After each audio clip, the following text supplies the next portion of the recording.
Well, good morning, Big Brown Breakdown listeners. It is 10:30 a.m. on this lovely, chilly Los Angeles morning. It's Tuesday. It is a lovely Tuesday. It's good to see you guys. I can't really see you, but you know what I'm saying as you're listening to this.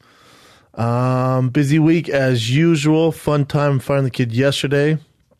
Today got the Big Brown Breakdown. I go straight from here to do this thing for E. It should be interesting. I'm doing some like weird spa day that the celebrities do before the Oscars, and I'm going through it.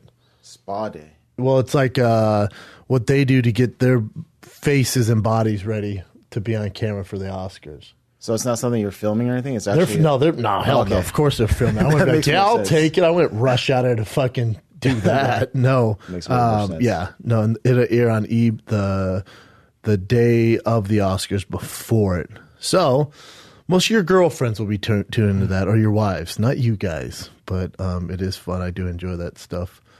The news with Showtime should be coming up, I would guess, this week. Next week I'm in New York to promote the show and do a bunch of stuff for Showtime, especially around the Wilder fight. That's the same time Frankie fight. So the show will air next week for the first time. Excited about that. Working on that. All good things, man. All good things. This Wednesday's my son's birthday. He's turning 2. Holy crap. I know. Little rascal's 2. That's so fast. I know. I got him a scooter. Get him a scooter, like the ones you with one leg on, you got to balance on. Yeah. And the guy's like, he's a little young for this, but he tears that thing up. I'm going to film it and blast it out tomorrow for you guys. It's hilarious. He's such a little monster on that scooter. I got to work all day tomorrow. His mama's taking him to... They're going to Disneyland with his grandma. It's his favorite place. Because you can see like the actual Lightning McQueen. Oh, the cars. The cars. Yeah. He's obsessed with cars. Cars and Boss Baby. You guys seen Boss Baby? Mm-mm. It's on Netflix. Legit movie. Okay. You know what? Oh, my God. Speaking Boss of Netflix, Baby. you know what I'm obsessed with right now? Well, I finished 2 seasons. Don't you hate when you have a show and you love it, like on Netflix, and then you get done with it? You're like, damn. Have you heard of Last Chance U? No. Talked a little bit about it on Firing the Kid, but so I got through season 1. Last Chance U is a community college in Mississippi, and they follow a school called East Mississippi Community College. And it's Last Chance U because the kids come to, obviously they don't want to be at East Mississippi, but it's like a bunch of the kind of degenerates from Division I. So there's some superstars who, one kid was at Florida State and he punched a white girl in the face, and he was the start, he was a high level quarterback there. And then, obviously he gets kicked out and he needs to go to JUCO for at least a year or 2 before he gets back into the big Division I schools, So you have all these kids from all over. You have one kid at Penn State, he failed the drug test 3 times. So he goes there. And then, so they go there, they need to ball out and then get recruited again to Division I schools. So everyone, it's just a stopping. It's like a gas station. They stop, then they go out, and hopefully they can connect with these other schools. We have this coach, Buddy Stevens at East Mississippi Community College. At first, I was like, all right, I see what he's doing. And by season 2, I can't stand this freaking guy, man. I think he's an awful, awful coach. He's a terrible coach. In season 1, the last I think it's the last game of the season, his team gets in a fight and the players rush the field to defend the other team, and he calls them like a bunch of ghetto, hoodlums, and this is what I represent. And then he goes and watches the film. He's like, holy shit, they were actually in the right here. So he apologized to them. And then season 2 is all about him. So it's never the same kids. They always just play their games and dip out and then go on bigger, better things, hopefully. So season 2, whole new crop of kids. The quarterback's that kid from Florida State who punched the white girl in the face. He's just this monster of a player. So they're suspended for the first game. So it's only like freshmen and like low-level guys playing that first game. So they lose that first game barely, though. And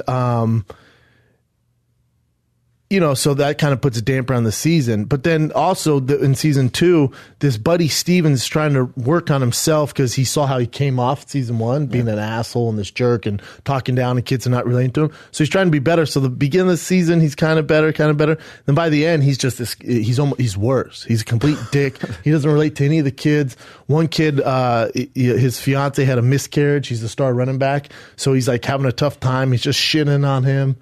It's just, man, it's such a bummer to watch. It's not how you coach kids, man. It's just not. So, well, he's the most winningest community college coach of all time. I don't give a fuck. Then he fires his offense coordinator because the offense coordinator, he thought he disagreed with him on something. It's just, it's horrible, man. You watch this kid, and then the biggest star of the show is Brittany Wagner. She's like the liaison who, she makes sure all the kids, because they're terrible academics, she makes sure they pass all their classes so they're eligible for Division I schools.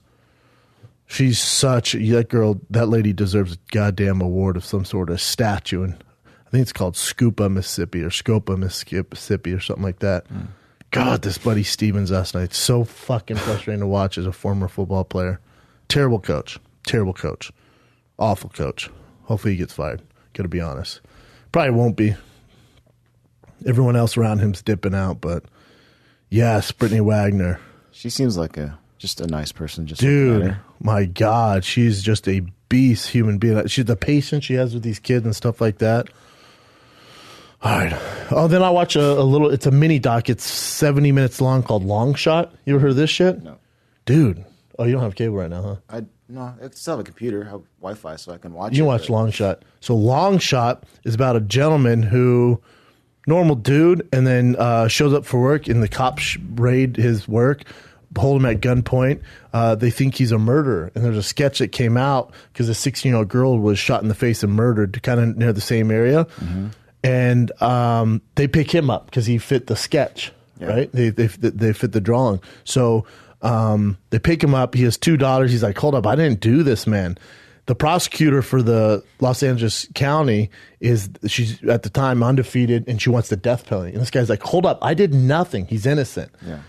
So the defense lawyer for this gentleman who's accused of murder is like, what did you do then? What did you do? And he's like, I was at the Dodgers game. And he's like, all right, I got to prove that you were at the Dodgers game. So this gentleman's going through hundreds of hours of tape trying to find him in the crowd at a LA Dodgers game. It's basically 28,000 people sold out. And he's going through and he sees him, but he finds him, but it's super blurry. So he's like, that's not going to work. So he talks to the guy who's accused of murder and goes, do you remember anything particular about the game? He goes, yeah, someone was filming there. I remember in my row they would stop us because someone was filming.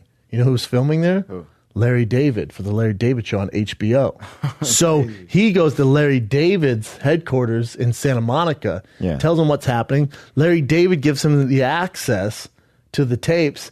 Again, this gentleman goes, this defense attorney, such a monster. If I'm ever accused of murder, definitely hiring this guy. He goes through all the tapes. They find him at the game with his daughter. So, hey, ready? And if you're into watching this, I'm going to spoil this all in 3, 2, 1. All right, we're back. So, and then we get into fights, obviously. So, Larry David, they find him on the tape. He brings it to the courtroom. They go, yeah, but the game ended at 10:11. The game ended at 10:11. The murder was committed less than a mile away at 10:30. And they're like, oh, come on. They even bring his daughter to the stand, who's like 7 at the time. Yeah. She goes, were you at the game? She's like, yes. Like, did your daddy buy anything? She's like, yep, ice cream, cards. And she's like labeling, listing off everything that he bought her. And so he's like, damn, what else are we going to do? So they realized he made some phone calls, like right after the game, right around that time. And they found the ping. So, when you have a cell phone, it pings off these towers they have all around the city. Yeah. Well, they were able to locate it with T-Mobile. I just say T-Mobile because I have T-Mobile and they're terrible. Maybe he was using Cricket or some shit. Either way, this cell phone tower showed him that he made a call and they could place him exactly where he was at the time of the murder, and he got off. Holy crap. Then peep this. Then they have this footage. I don't know how they got it. The 2 detectives, they go, did you purposely track down this man and make it seem like he was the one that they circled out when no witness circled him out? The detectives circled him because they just want to close the case, and they go, yep. Neither one of them are detectives now. Wow. Yeah, they're trying to frame this man for murder for life. How fucked up is that? Crazy. There's my little recap for you. If you guys have any other good recommendations, what to watch, don't send me Making a Murderer or any of that shit. But of course I've seen. Don't give me Game of Thrones. Of course I've seen those now. If it's someone like Long Shot or some shit that isn't that popular, let me know. I need some new shit to watch because I've literally gone through everything. I'm into 60 Days In right now. I Am Jazz. I've fallen off with TLC. It's been some bullshit.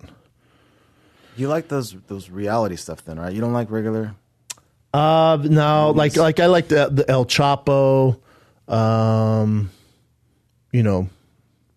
to think what's the Narcos, stuff like that. You don't like sci-fi, or do you? I like sci-fi movies.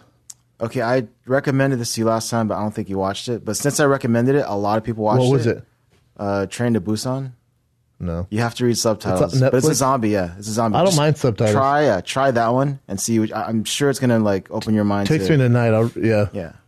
Takes me tonight, so I remember. Excited. I definitely remember.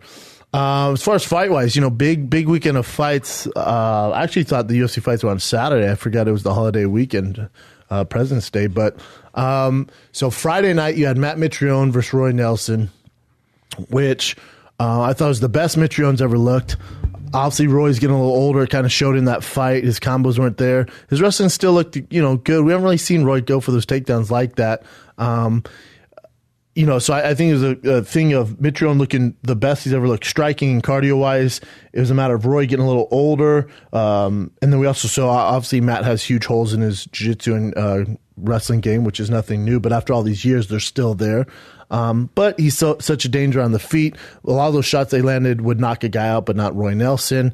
I scored the first round for Matt. I scored the second round for Matt. I scored the third round, a 10-8 for Roy, going into a draw. Now, saying that, no one got robbed. I was completely fine. If you had a gun to my head and said, who won that fight, there's no overtime, Matt Mitrione all day. But I thought in this case, what's on the line, the world championship belt, if you lose, you're out of that race. So to move on to the next round, I think you have to do an overtime. When there's a little bit of controversy, I think you have to. If you go back and watch the tape, Big John agrees with that. He was the commentator on there. And he goes, in my understanding, typically when a guy's in that vulnerable of a position, their crew's fixed, they could possibly stop the fight. I'd have to, if you're the ref, I have to be to see how bad the shots were landing. Typically that's a 10-8 round. So I just thought the correct thing to do to make sure it's clear, and I still think Matt would have won that fight, is to do an overtime. But we didn't get that. But I have no complaints. Matt Mitrione won the fight. Matt's on this roll, man. Undefeated in Bellator. He's a dangerous dude. Has to be the favorite to win it now. I picked Ryan Bader early on, and he's going to fight the winner of Ryan Bader and King Mo, which when you look at the wrestling of Ryan Bader and King Mo compared to Roy Nelson, it gives Matt a lot of fritz. That's a little caveat there where I'm like, oh man, Ryan Bader can wrestle his ass off. King Mo can definitely wrestle his ass off. King Mo beat Ryan Bader in wrestling in college. I've never trained with Ryan, I've trained with King Mo, and he's a phenomenal wrestler. Might even be a better coach. But obviously King Mo's striking isn't up to par with Matt, how long Matt is, his movement. So, I actually don't think King Mo gets by Ryan Bader. But either way, the only X factor there is the wrestling with Matt. But if Matt lands a shot on those smaller guys, there's going to be some issues. And then obviously Chael's going to fight the winner of Fedor Mir. So if I had to predict right now,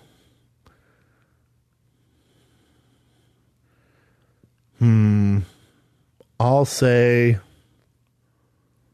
that Fedor Mir fight is a flip of a coin. You have no idea who's going to show up. I'll say Fedor Ryan Bader. Would not be surprised if you get a Fedor Matt Mitrione rematch, though.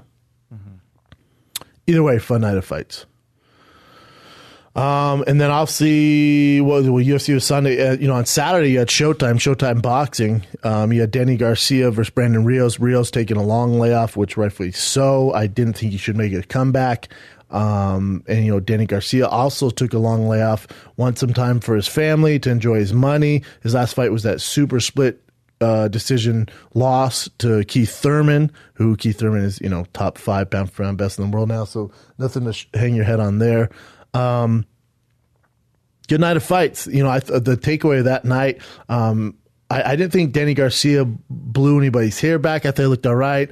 Maybe it was the game plan to kind of, get through some rounds in because he's had a long layoff, get the ring rust off, and also Rios is obviously a monster, comes forward. I thought he looked good, and then he got this huge knockout.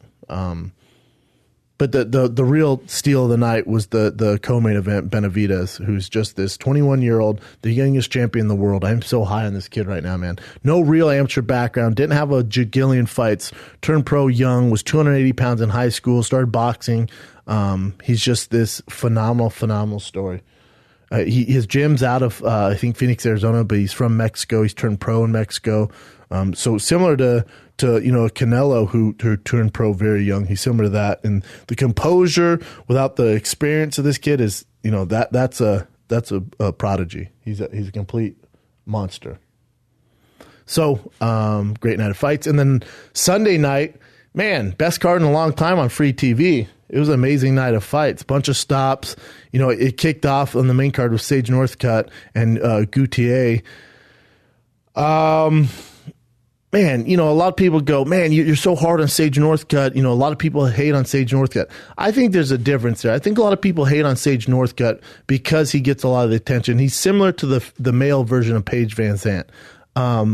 Great looking people, huge marketable ceiling there. Good looking, blonde, not a ton of experience, but who knows where they're going to get to. Paige is a little different of an advantage because she is a female fighter and she has room to grow, and the female fighters have not been around as long. Sage is in a completely different kind of category. He's at lightweight, which is one of the heaviest talented divisions in the world, if not the number one most talented division in the world. Lightweight, welterweight, there's an argument there. I'll probably go with lightweight for now, though. So when I look at Sage, I think the number one thing about Sage Northcutt, super athletic, great work ethic, phenomenal person, phenomenal human being. I think the biggest mistake his family and manager ever made was getting him to the UFC so early. He doesn't have the experience. He's not really great at anything. I guess if you had to, if this was a video game, you had to give a huge, what's his best attribute? He's athletic, not great jiu-jitsu, not great wrestling, all right striking. There's just not this huge kind of upside. I don't see it. And the bummer is he has the potential to be a world champion, but he will never be a world champion because they ruined his youth and his time to grow, and he has no chance to gain experience and get better now. And they go, well, in 5 years, you can't keep giving Sage Northcutt guys like Gutier, who he lost to.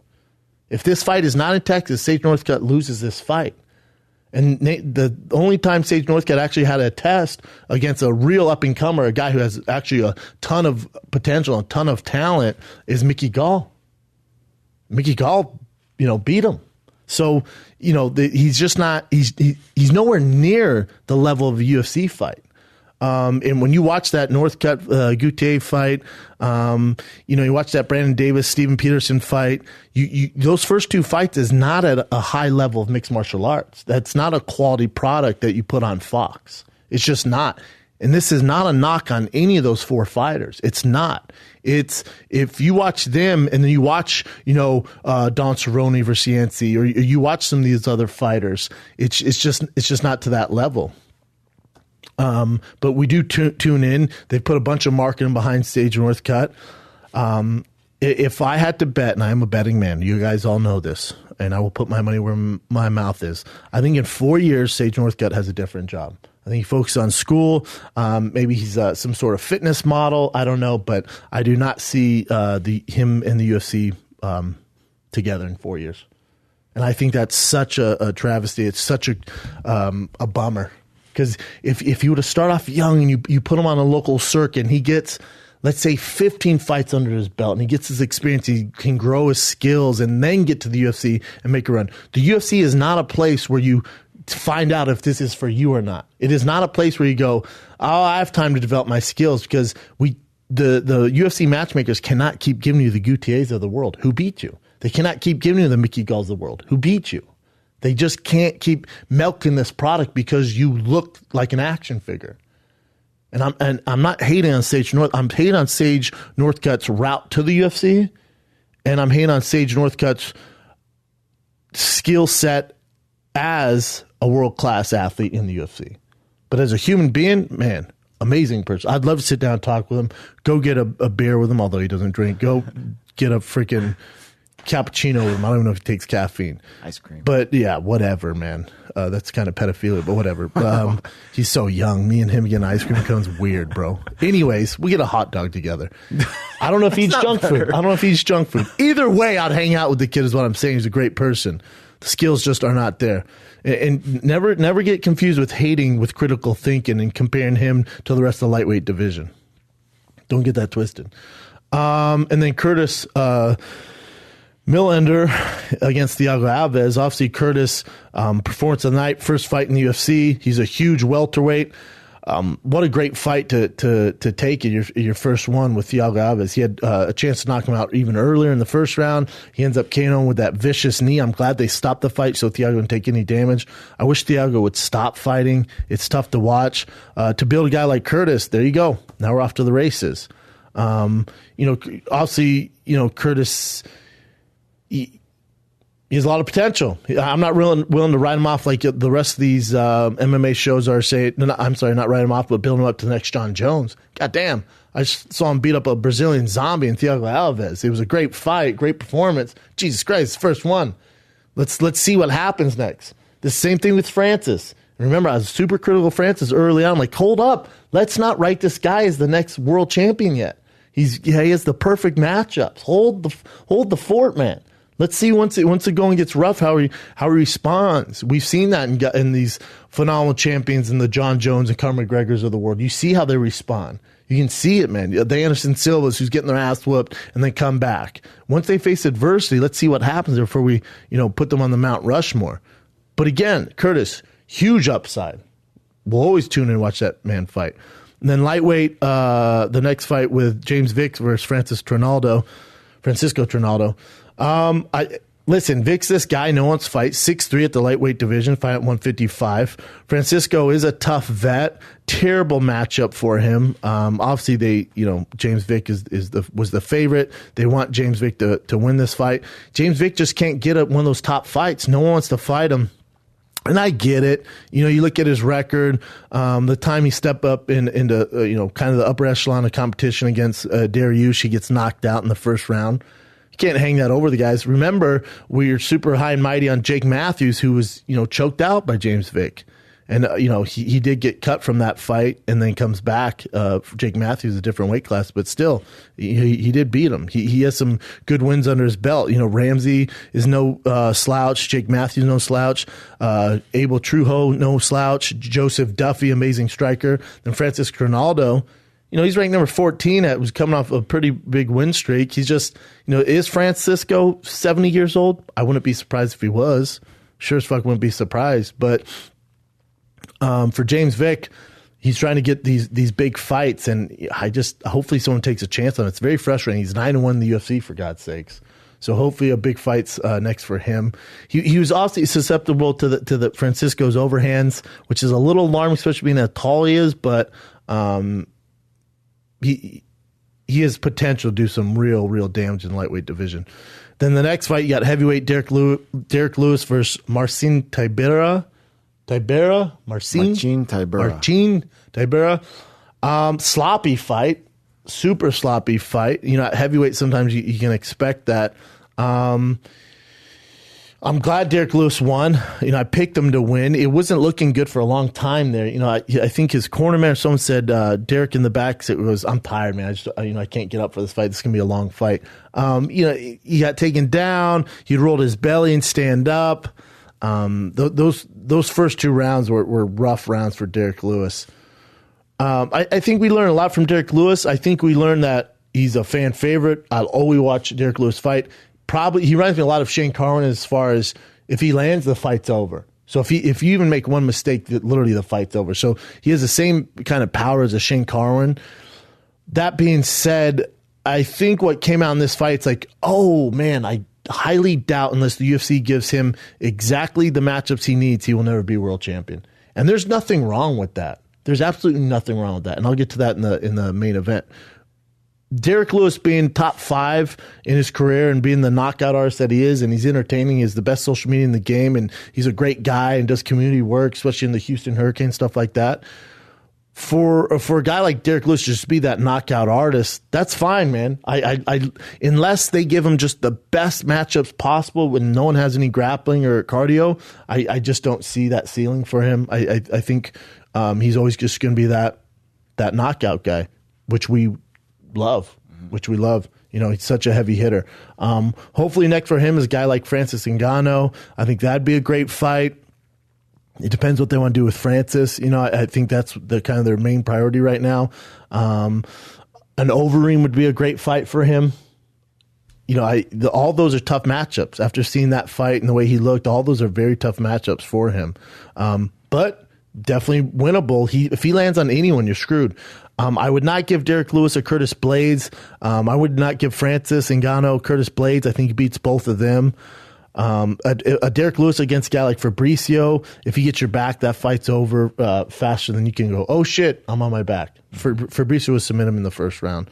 So as the UFC matchmakers, whoever controls that heavyweight division, I think you got to be calculated with a lot of these guys. You're going to lose a lot of stars if you put them in the right positions. The wrong positions. You're going to be in a lot of trouble. So I would assume, I don't know where you move Derrick Lewis now. Curtis Blades is up to number 4? Yeah, it's going to go up 1. Yeah, that makes sense. I'm excited to see what's next for Curtis. And now to the main event. Donald Cerrone, Yancey. Any show you guys listen to, they're probably talking about, and I listened to Ariel talk about this, and I've seen all over the internet, how Yancey was so friendly. And you know, that plays such a big role in Donald Cerrone, and Donald Cerrone wants to be the bully. And if you pull like the Nate Diaz or the Matt Brown role, it can put Donald Cerrone in kind of a nervous position where he tenses up, and we don't see the flow of Donald Cerrone. It's kind of his biggest downfall, right? I think this fight, it was the right choice for Yancey. He had a win streak. I don't know if he'd ever be in main event. Donald Cerrone, you know, he's coming off 3 losses. If ever is a time to fight Donald, it'd be now. I thought Cowboy looked good, not great. I thought Yancey looked like Yancey, but when it comes down to elite level strikers like Donald Cerrone, he's going to get in some trouble. And obviously the friend card, the hugging, and then jumping after you lose, you know, getting knocked out, jumping over the cage, and basically, you know, Tom Brady to his son kissing the grandma. Don't ever kiss my grandma on the lips like that. Ever. I don't care who you are. Don't kiss my grandma on the lips like that unless you're family. Even then, I'm like, damn, bro, take it easy on my grandma. But Yancey's the nicest guy in the world. But that you don't want to do that when you're fighting Donald Cerrone. It plays such in his favor. It's not even funny. I think more so than anyone in the world, if you're friendly with Donald, you get fucked up. And name one fight who's ever been friendly with Donald didn't get just murked. So that was his mistake. But the real focus on Donald Cerrone, what was so kind of nerve-wracking about this fight for Donald, if Donald lost this one and he loses 4 on the road, that Cowboy stuff, the main events, we'll always tune in to Cowboy, that goes away. You lose 4 in a row, all that goes away. We're not entertained anymore in that. You're just kind of this, everyone just writes you off. That being said, Donald didn't pass the test, and Donald will even say, like, God, I didn't feel great. I still had a slow start. And there's nothing wrong with this. After seeing that fight, I don't know if Donald's ever going to be world champion in the UFC. I don't know. At welterweight, I look at the matchups. I don't see it. It sucks to say that. And you know, Donald is a buddy of mine. I love Donald. And not at welterweight. At 55, yeah, it's tough. And I know he called out Khabib. Mm-hmm.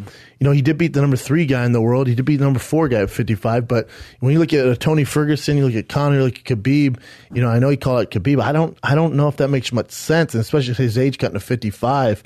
I don't know what you do with Donald next. If I'm Donald, you know, there's not a whole lot at welterweight. Maybe you could, you know, depending on how Mike Perry fights this weekend, that'd be a fun fight for you. Ponzinibbio would be fun. Other than that, you fought Darren Till. We saw that went. You fought Jorge Masvidal. Damian Maia, you got Robbie Lawler, right? Colby Covington would be a great fight. I doubt Colby takes that fight. Dos Santos obviously fighting for the championship. Wonder Boy, he's ranked number 1, so you're not going to get those upper echelon guys fighting you. It's just not going to happen at 170. 55, you got Tony Khabib next. You can't give Cowboy a title shot. You can't give Cowboy a title eliminator at 55. He's lost 3 in a row, and he got this one win over, a guy who's barely in the top 15, so it doesn't make much sense there. You could do a James Vick Cowboy. Why not James Vick Cowboy? That's a good fun fight. Yeah. They both like to stand and bang. You can do that as a main event on a fight night. It's a good fight. Yeah. James Vick wants a big name. That'd be a huge name for James really good Vick. idea. That's what he wants. So give it to him. I don't see these other guys fighting him. Cowboy fight anyone anytime. James Vick wants the Kevin Lees, the Nate Diaz's, the Gaethjes, the Chiesas. I don't see that happening. So give him James Vick, Cowboy James Vick. That's what I'd do. Good call. But huge win for Cowboy. Huge win. That's almost an understatement. But hats off Don Cerrone. I'm glad he got it done. I got to take a piss before we break into current events. Cool. All right.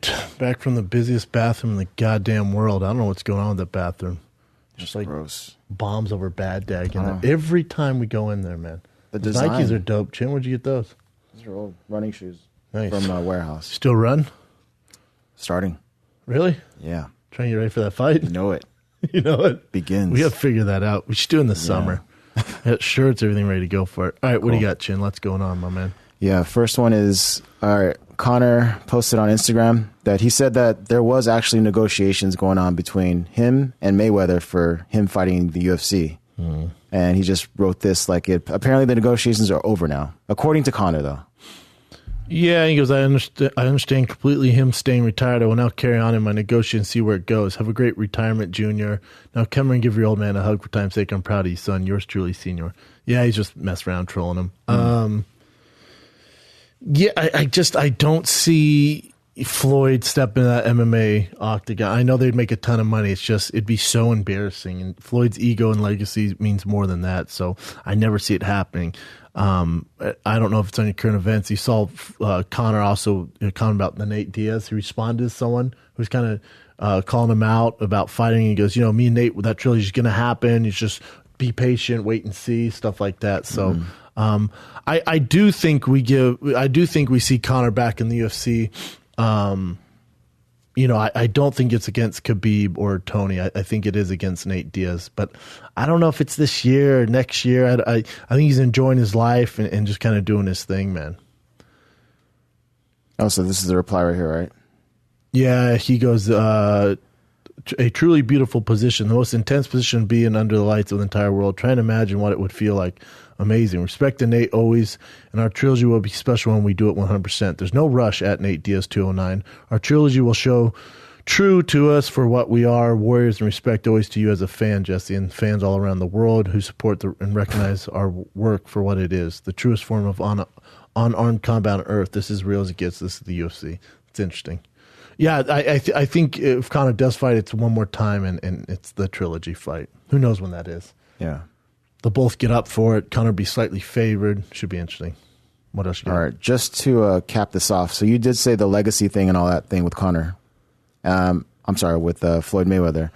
Floyd Mayweather's dad said that he does believe still that Mayweather wants to fight in the UFC. He says he doesn't like it. He doesn't think he should. It's going to ruin his legacy and everything else. But he does believe that's that's where it's heading towards. Yeah, I think his dad, obviously, they like to make headlines, and they're constantly in the headlines and using Conor's name, the UFC's name. The UFC does the exact same thing. They're constantly trying to stay relevant, stay in the headlines. Dana says, we're working with Floyd, and Floyd, we're working with the UFC, and I think it's all smoke. Headlines. Yeah, it's all smoke and mirror to keep everyone relevant. There's no way you see him in the UFC. What else you got? All right. Elias Theodore is going to be a ring boy for Invicta. Tight move, Theodora. Tight move, man. Such a tight move. What's he getting weird, though? He's going to wear shorts, and then he's going to have sponsors on his shorts, too, and everything. So you're just going to wear shorts and walk around? Mm-hmm. With the ring, with the card. See, I think he should be in a Speedo. Because the ring card girl, it's not like the ring card girl's in these baggy-ass shorts. Come on, Elias, you trying to be a ring card boy or not, man? You got to own this thing. Don't be in board shorts like you're, a surfer walking around the ring. Don't be that. You got to go full grease up, tan you tan up, put that hair in a ponytail, get a Speedo on, and walk around, son. Hair has to be out. Ring boy. Merman. Wow. Good for him. How do you think that'll go? As far because there's like a lot of male fans there, right? So I'm wondering. The majority of that crowd at Invicta is also male. So I don't know. I think it's fun to do once or twice, but it makes sense. Why, in the world we live in, why not do both? But I get why you don't. But don't do it in board shorts, because it's like, oh, there he is, this ripped, jacked, handsome-looking dude. You gotta go full ring card girl. You gotta wear Speedo. Trying to really make headlines, you wear a thong, Elias, but you ain't about that life, son. That would make a lot of headlines, right, if you wore some. But I think crowd like, boo. Yeah. You get booed. True. What else you got? All right. Good looking dude. There's only one ring man for the job. Ring boy. I call him ring man. You're too old to be called boy. It's like Wonder Boy Thompson. You Wonder Man. All right. Next one is, it's in the works. Vitor Belfort versus Leona Machida for UFC 224 in Brazil. Love it. What do you think of that? Two older lads going at it. Hopefully there's no testing out there. Let them just juice to the gills and do their thing. And that will be Vitor's last fight. That'll be his retirement. Should probably be both their last fights, but definitely Leona keep going. Leona wins that fight for sure. What else you got? Oh, all right. You were talking about this earlier, Matt Mitrione. So during the time he was crucifixed in the third round by Nelson, he said that he had an escape already. He planned an escape. He trained for an escape, but Nelson shoved his toe into the cage and held him down so where he couldn't do it. So he calls him a cheater for that. Dirtbag cheater. I wonder what is. I mean, there's ways to get out of it. It didn't look like Matt's hands were in the right position. The escape. I don't know what escape he's going for, but your standard escape, his hands didn't look like they're in the right position. What he was fighting for, he's focused on the wrong hand. I'd have to go back and look at it to break down exactly, but. He's actually pissed at him too. He says he's not going to be his friend. I'm never going to be cool with you again on any level. I'm glad I beat your ass. Yeah, you don't have to like each other. There's nothing wrong with that. Matt, if Matt, you won the fight. If I'm Matt, I didn't bring that up. Like, whatever, man, I won the fight. Who gives a shit? Yeah, he tried doing it. Whatever. It wasn't 10-8. I whooped his ass the first two. What do you want me to do? Matt just needs to move on, which he sounds like he is. Roy actually called him out after this, but it's not the best spelling, not the best grammar, but. So that why if it ever happens again, it won't be the same outcome. I thought I was upset I lost, but who knows? Maybe earn an alternate position, run it back. That was the response. That was his response. That's terrible. So he's not saying anything about. I don't want to see them fight again. I'm all set.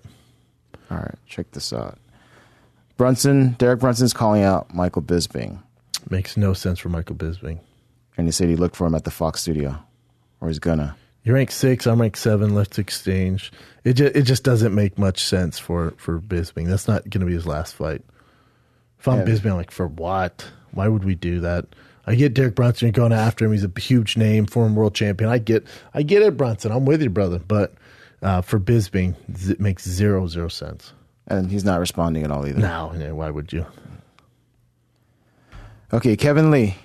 He says he's not going to badger or berate Nate Diaz anymore looking for that fight because it seems like Nate Diaz doesn't want to take it. No, never happening.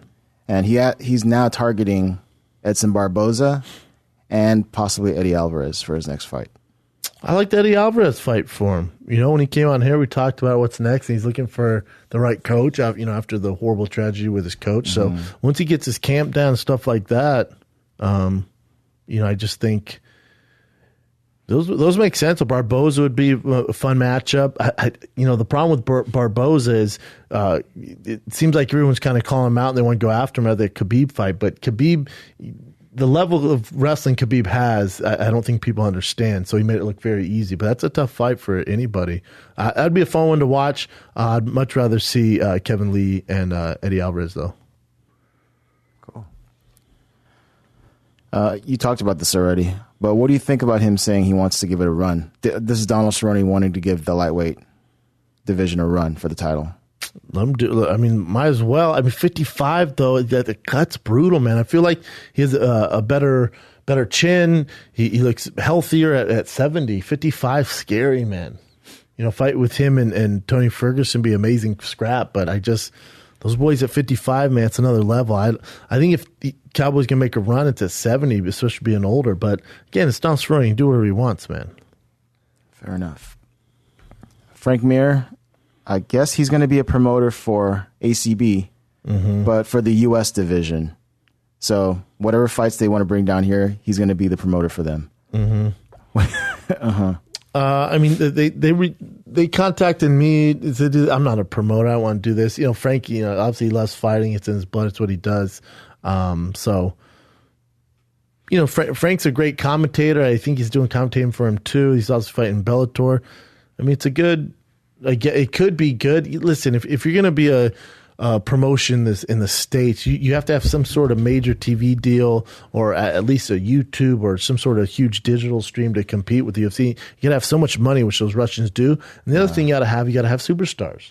You got to have big names to bring the crowds, and you know it'd be a lot of work. And now not only competing with the UFC, Bellator is doing a pretty damn good job on the Paramount Network. So you got two monsters over here now. It could be done, but it's going to take some time.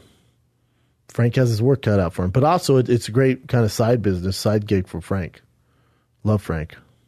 Yeah, if he does just a U.S. one, could that make a ton of money or just not that much? Tough, man. It is, right? Tough gig. Got to dump a lot of money into it. What else you got? All right, TJ Dillashaw. So after he believes he'll beat Demetrius Johnson, he says after that he would actually want to be a two-time, two-belt defender. So at the same time, not giving up a belt. Yeah, I don't know if I love the idea of it, and that'd be fun. I don't know if the UFC is going to let him do that. That's the only. So he says, if I can do it, absolutely. If they let me do it, I want to be as active as long as I'm healthy. We got to see how he does at the 125 cut. If that takes its toll on him, that's definitely going to change his tune. But yeah, if you were to pull that off, he's fighting at 125, fighting 130, bounce back forward, defend both of them, pound for pound. Yeah, he's probably right there, right? Beat DJ too, and then if you can defend and maintain it, hell yeah. Has that ever been done? I know BJ Penn got two belts, so I don't know if it was at the same time and if he was able to defend both at the same time. No, not really. I mean, the closest it would be Conor with 45 and then jumping to 55, but yeah. It's tough, but to defend both of them, go back and forth, I don't see the UFC doing it. You think it would be good for them if he did it? If he was able to do it? I don't see a problem with it. It just depends how active you'd have to be super. It depends how active TJ wants to be and how tough the 125 cut is. Yeah. If he's super active and can fight, 3 times a year back and forth, he could do it. It looked cool too, right, for a promotion? Hell yeah. Be a great marketing move. What else you got? Very cool. This is just Kamaru Usman continuing to call out Colby Covington, and he said he'd fight him in Brazil. I'm sure he's saying Brazil because he'll have more fans in Brazil than Colby. I mean, yeah, but also Usman. I mean, pick anywhere but Brazil. I mean, neither one of them was a draw in Brazil, for God's sake. So obviously, Colby's hated in Brazil, but who gives a fuck, man? Fight him anywhere. Who cares about Brazil? There's something going on right now with the UFC where these guys have all this hype, yet they're not finding them fights. With Colby and Usman just fought, didn't look great, so he lost a little bit of hype. With Darren Till, you see all these guys and they're not staying active enough. And I feel like it's what have you done for me lately? And they try to make headlines with Colby talking his trash, damn near every day to Woodley and to all these other guys, but. Man, unless you're fighting, it doesn't really matter. So there seems to be this weird thing going on right now, where we're losing this momentum along a lot of these younger guys. Wasn't Till supposed to fight Stephen Thompson, but it just didn't work out? Yeah, that fell through because Thompson was having surgery and his thumbs weren't ready. And then I thought he was supposed to fight on the London card, which never happened. He was supposed to fight... oh God, what's his name? Gunnar Nelson.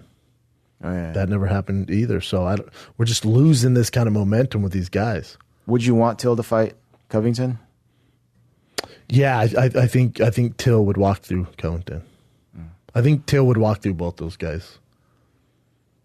Got to fight. Got to fight. Got to keep this momentum going, though. It's a real shame. And have we heard from Till at all on Instagram or Twitter? Is he like, what the fuck, man? Or is he cool too? Is it an injury? Like, what's going on with these guys? I think he can't find a fight. I think he wants to fight but can't find a fight. That's the problem with these rankings. The problem with these rankings is, remember first of all, Joe Silva used to hate the rankings, but the rankings happened because Fox went, listen, for your average fan, they need a number next to the guy's name. Just like every sport, major sport, college football, regular football, there's this rating system now. We need that so people can identify number 7's fighting number 2, number 3's fighting number 7, just so the average consumer can see what's going on. Now, the problem with that is you have a guy, let's say, Damian Maia doesn't want to fight, Usman because he's number 9, when before, without the rankings, the guys really didn't have an argument. They would take more risks, but now you see guys, especially the guys who are looking at it as a business going, nah, I'm not fighting Josh Emmett. Like Josh Emmett, if Josh Emmett's not number 4, if there's no rating systems, you're not getting Josh Emmett fighting Jeremy Stephens. That's not happening. Jeremy Stephens is one of those guys fighting one any time, but like who?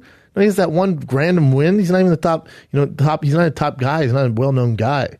So rankings are good in some ways, but man, it's made, way less sense as far as guys taking fights, and, no one wants to fight a guy who's not ranked higher and stuff like this. So you're seeing guys not as active anymore, which is a real shame.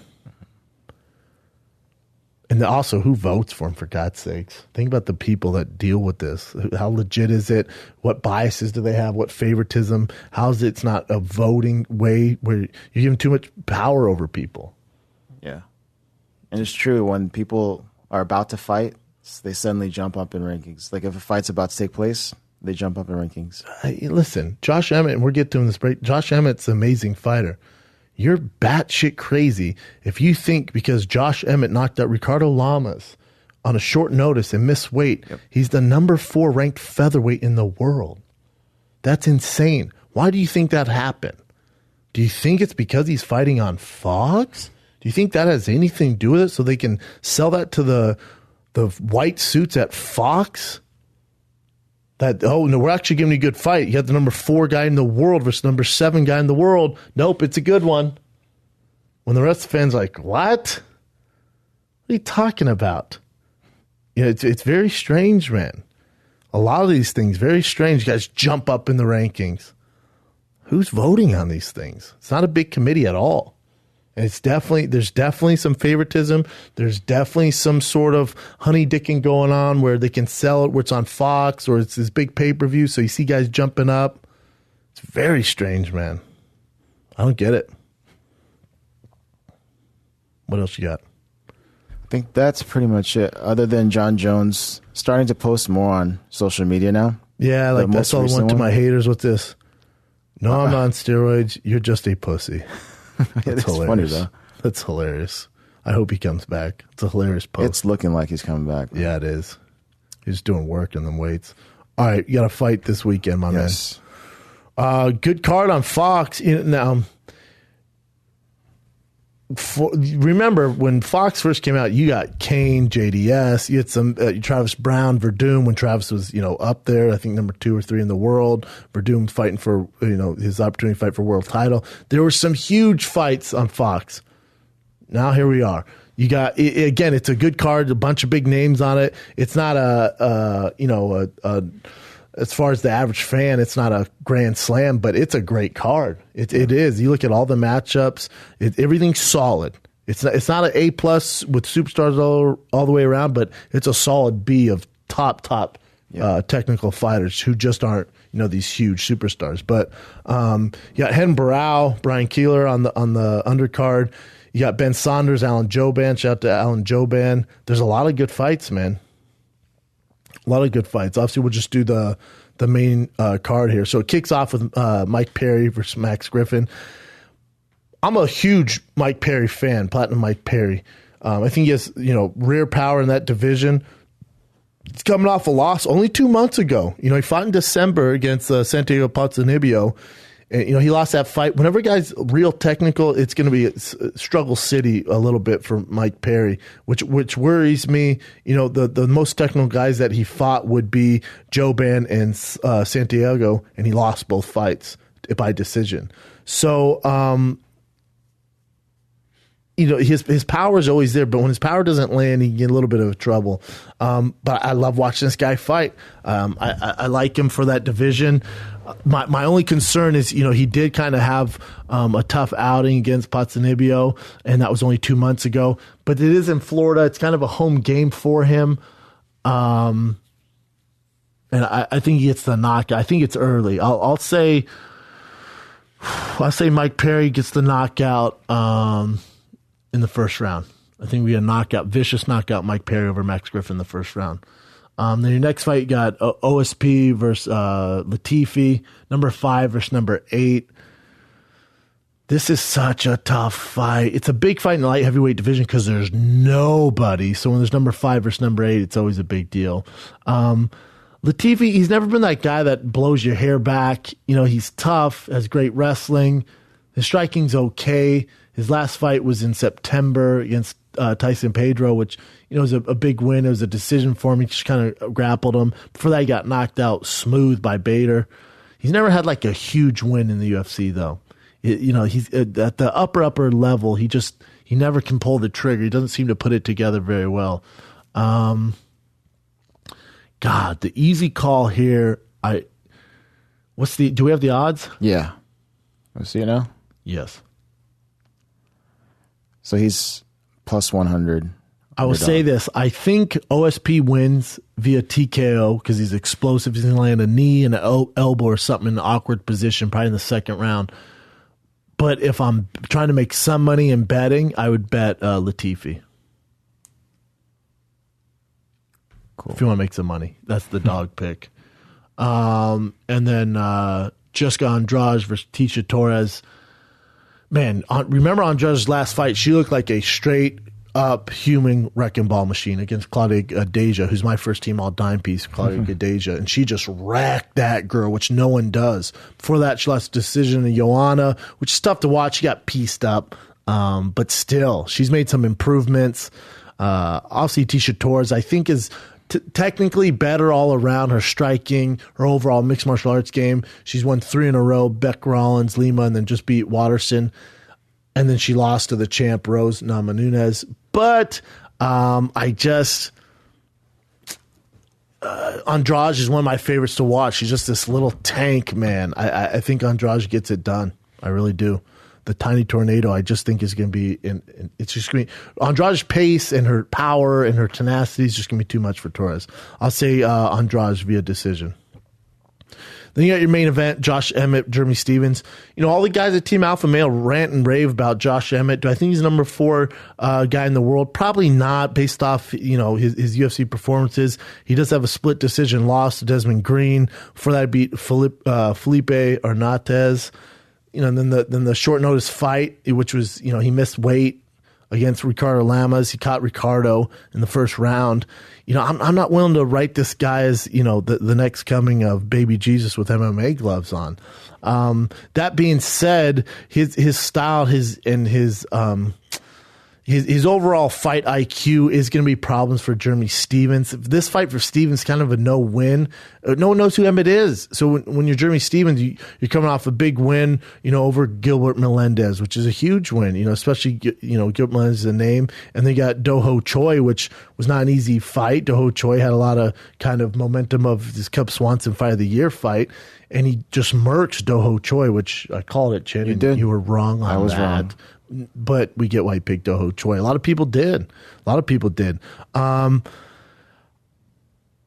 There's not a huge upside besides him being ranked number 4. And if you think rankings are the end all be all, then you're like, of course Stephens should take this fight.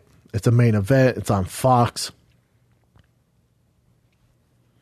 If I had to bet on this fight, I would say Josh Emmett beats Jeremy Stephens via decision. Ooh. Unfortunately, yeah. I think Emmett gets it done via decision. You get 5 rounds. I don't think. I think the early prelims on Fox and the fight prep, you're going to get a lot of finishes in this. this main card, I think the main event, co-main event, you're getting decisions. But Perry and St. Preux will get you guys some finishes. What's the odds on Emmett Stephens? Stephens' favorite. Minus 160 over. It's not a bad kind of. It's not a bad parlay to go. Josh Emmett, Latifi, just two dogs. Parlay them as underdogs. And you got our boy Alan Jouban fight Ben Saunders. That's a great fight. That's a fun fight. I like Jouban on that. If you fight smart, avoid the ground, the long legs of Ben Saunders.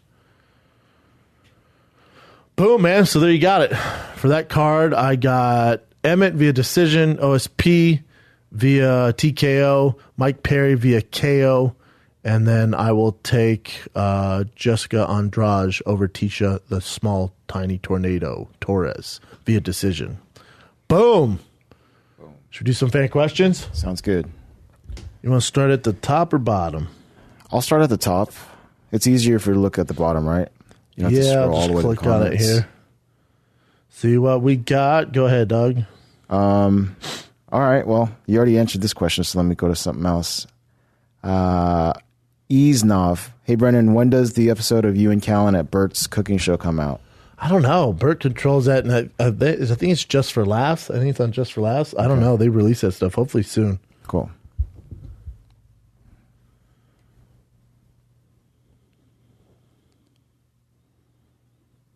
It's funny you answered a lot of these during the show. Yeah, during the show.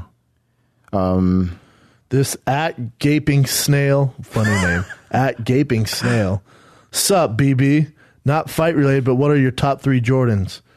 5s, 3s, 11s, 1s. After that, I don't really care. Someone asked what was the model of the, they said model too, of the ones you have that are black and white laces. I don't know if those are Jordans or not. Oh, those are Gucci, son. Oh, Far Gucci's. from J's. Let me ask you this. Fullercade, as a businessman, what is your best piece of advice for people with a passion for being in entertainment? Advice for being in entertainment. I don't know, man. It's so competitive. Try to become undeniable, but also have a few different forks in the fire where you're not just riding, dying on this one acting job or something like that. Good. It's a nightmare, but you'll figure it out. At Dylan Wise, have you listened to the Half-Cast podcast by Tyson Pedro and Tai Tuivasa? And if you have, what do you think about the younger current fighters doing podcasts? Haven't listened to it. I don't know what the fuck a half-cast is.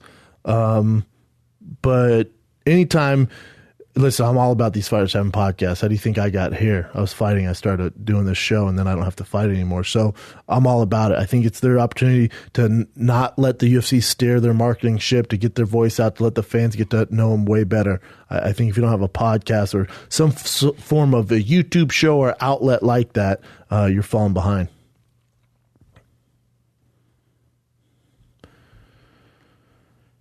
Real quick one. I'll shorten this one out. So Sal Create Art. Do you think Conor shows up at the Khabib Tony fight? Cage side. Artem is fighting on that card too. So I know. I'll go with yes right now, so he stays relevant with the UFC fan base. Cool.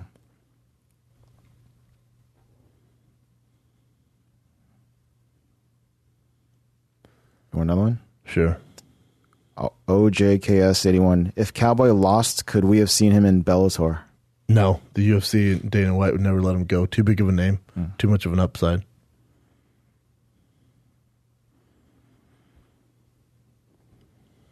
Another one?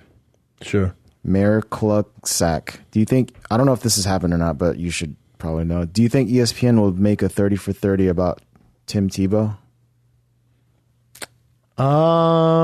Not yet. I mean, those 30 for 30s are usually for guys, you know, who are a little older, or they're past their time. I don't know. I mean, when they do it, it's like, you know, the 30 for 30 Tebow Mania stuff.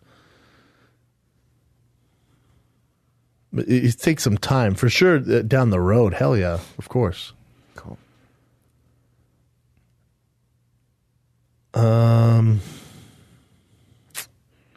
Man. Go again. At TV19XX. A lot of it I already answered during the show. At TV19XX. Not about the fights, but have you ordered boots from Taft? I saw you've been liking their stuff. The boots look sweet, but a little pricey if they aren't quality. Love Taft. They're a company out of Utah, but they get all their leather and they make the boots in Spain and then get them sent here. I have a ton of boots. I don't call any names out, but Taft are the highest quality I have. Wow. Amazing boots. I highly recommend them. I can't say that about everyone, but Taft makes really, really good quality boots. And different, too. That's why I dig them. You're not just going to look like a dipshit with just brown boots or some shit. They have some cool styles.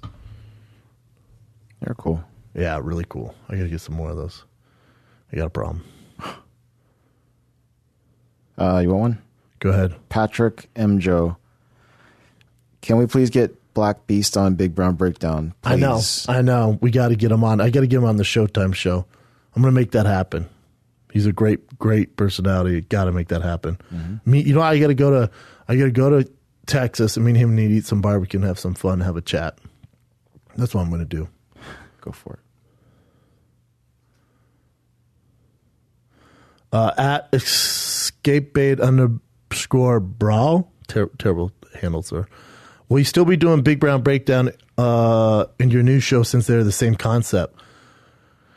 So the Showtime, and it should come out this week or next, but I might as well tell you guys now. So the show you're listening to now, the Big Brown Breakdown, will get renamed Below the Belt with Brendan Schaub. Nothing changes. It's still in this studio. It's still the same subscribe, podcast, everything. It just has a new name, so it falls under line with the Showtime show, the TV show and digital show I'm doing for Showtime. Does that make sense? Nothing changes. You still get a podcast section come out earlier. I'm doing on Mondays now, so you have it up and ready to go by Monday night, Tuesday morning for your work. In the U.S., you're going to have it. And then the actual TV show, digital show, I'll shoot on Wednesdays, so I think those come out on Thursdays. Nothing changes. Still doing the podcast, doing the TV show. And TV show is not a version of the podcast. It's something different. Give me one more, I'll do one more. All right. Greg Critch. Would you ever consider going vegan? And I'm guessing complete vegan. No, I don't think it's that healthy. I don't think we're made to be vegans. I don't think that's the smartest thing to do.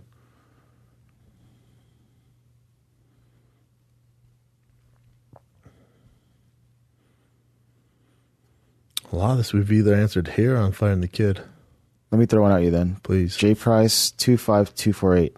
Who do you think has more punching power, Derrick Lewis or Roy Nelson? Derrick Lewis. I agree. Man, at Tommy Parker, what's your take on Rapport going insane and getting fired from Barstool? Listen, I love both those guys. I got a freaking Viva La Stool sticker here if you guys ever notice. So, I've worked with Barstool before. I've been on their shows.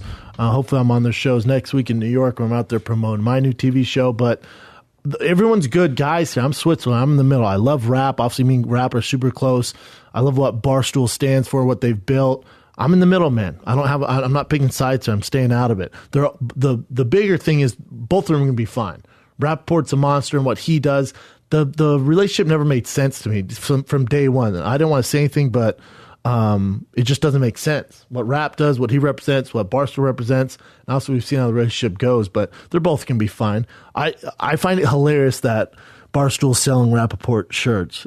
It's what they make me laugh, man. They're brilliant. Both of them are brilliant. But I stay out of it. At Jaden710, who do you see Dolan fighting next? I'd like to see him fight Vic.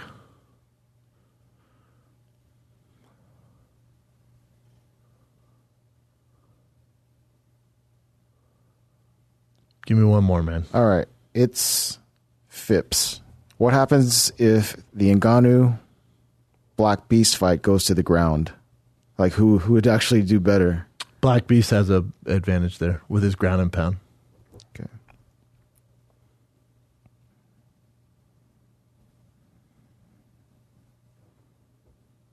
Go again? Yeah. P. Leonard 1181. Could we see Jones versus Lesnar on the July card? July's too soon now. But you will. I think you will see that fight. Cool.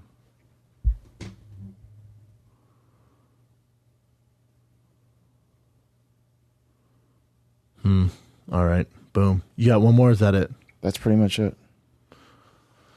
Well, thank you guys, man. I think we got through enough of them. All mine were ones I literally a lot of them were answered. All of them. Yes, I tried picking the ones we didn't answer. But try my best, man. Lots of good stuff coming up in the works. Thank you guys for liking, subscribing to this podcast. The podcast will remain exactly the same. We're building out a little bit of a below the belt with Brendan Schaub studio in this right here, literally right. I'm pointing out right behind Chin there. The building out. Everything stays the same. Nothing changes for you guys. Still the same subscribe, podcast, everything. TV show, digital show is dropping the end of this month on the 27th. I'm looking so forward to that. I've been working hard, man. So if I'm MI on social media or just in general, it's probably because something to do with the Showtime show. So all that announcement, I think the official announcement is either this week or next week. I think next week, but it does drop on the 27th of February. So please tune in, like, subscribe, whatever you got to do. But there's no me without you guys. So I love you. As usual, bigger, browner, badder. I'm Brendan Schaub. I'm out.